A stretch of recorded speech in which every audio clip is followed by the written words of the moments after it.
최고의 사교 도구는 바로 질문하는 것. 낯선 사람을 처음으로 소개받았을 때 그와 원수가 되는 방법을 알고 있는가? 아무 질문도 하지 않고 소닥 쳐다보듯 멀뚱멀뚱 앉아있는 것이다. 상대방이 얼마나 겸연쩍겠는가? 강의가 끝난 후 질문 시간에 아무런 질문이 없다는 것은 무슨 의미인가? 강의가 별 볼 일 없었다는 것을 묵시적으로 알리는 것과 같다. 반대로 강의 후 멋진 질문은 본인은 물론 강의한 사람도 빛나게 한다. 2008년 금융위기 이후 지의 고위 임원이 경제 공황에 어떻게 대응할지에 대해 많은 사람들 앞에서 강의를 했다. 이후 질문을 받는데 대부분 사람들은 뻔한 질문을 했다. 보너스는 삭감했는지, 투자를 계속할 것인지 등등. 그때 국민대학교 고 현수 교수는 이런 질문을 했다.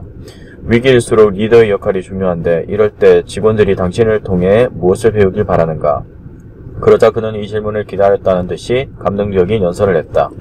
그리고 강연이 끝난 후 그녀를 찾아와 멋진 질문에 감사하는 인사까지 했다. 조찬 모임에 가면 테이블별로 분위기가 매우 다른 것을 관찰할 수 있다. 누군가 질문하는 사람이 있으면 그 테이블은 분위기가 좋고 아무 질문 없이 멀뚱멀뚱 앉아있는 테이블은 분위기가 썰렁하다. 처음 만나는 사람에게 질문을 던진다는 것은 저는 당신에게 관심이 있답니다. 어떤 사람인지 어떤 일을 하는지 궁금해요 라고 말하는 것과 같다. 당연히 관심 대상이 된 사람은 신이 나서 이야기를 한다. 제게 관심을 가져주셔서 감사드려요. 저는 이런 사람이고 이런 일을 한답니다. 그런데 당신은 어떤 사람이지요? 그래서 난 조찬 모임에서 같은 테이블에 있는 사람에게는 최대한 정중하게 그들에 대한 질문을 하려고 노력한다. 몸담고 있는 회사는 어떤 곳인지, 어떻게 그런 일을 하게 되었는지, 그 일의 본질은 뭔지. 그런 말하는 사람도 신나고 듣는 나도 많은 걸 배울 수 있다. 이런 일은 낯선 상대에게만 통하는 것은 아니다. 매일 만나는 상사와 직원, 동료끼리도 마찬가지다. 특히 평소에 만나기 어려운 높은 사람을 만났을 때는 미리 질문을 준비하면 의외로 좋은 일이 일어날 수 있다. 얼마 전 모 그룹에서 사장을 지냈던 분과 식사를 하게 되었다. 어떤 이야기 끝에 그가 그룹 회장님과 관련한 에피소드를 들려주었다. 최고 경영자 과정에서의 일입니다. 사장 후보들을 모아 몇 차례 교육을 하는데 과정 중 회장님과의 만찬 시간이 있었습니다. 8명쯤 같이 식사를 하면서 자기소개도 하고 간단한 질문도 합니다. 1시간 반 예정인데 그날은 1시간 만에 모든 게 끝나고 말았습니다.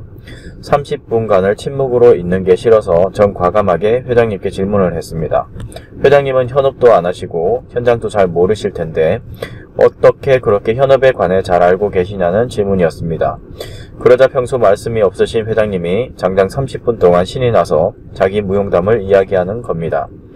비서실 직원들도 회장님이 이런 자리에서 이렇게 말씀을 오래 하는 걸 본 적이 없다고 하더군요. 만찬이 끝난 후 회장님이 이번 사장 후보들은 다들 괜찮다는 말씀을 하셨습니다.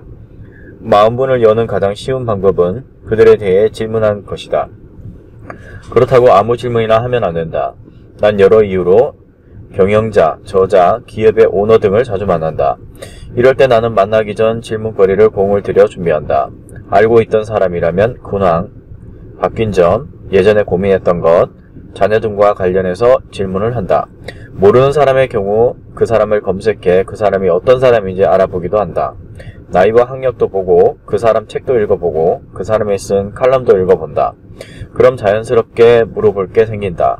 물론 신뢰가 될 만한 것, 그 사람이 싫어할 만한 질문은 가능한 피한다. 질문은 최고의 사교 도구다.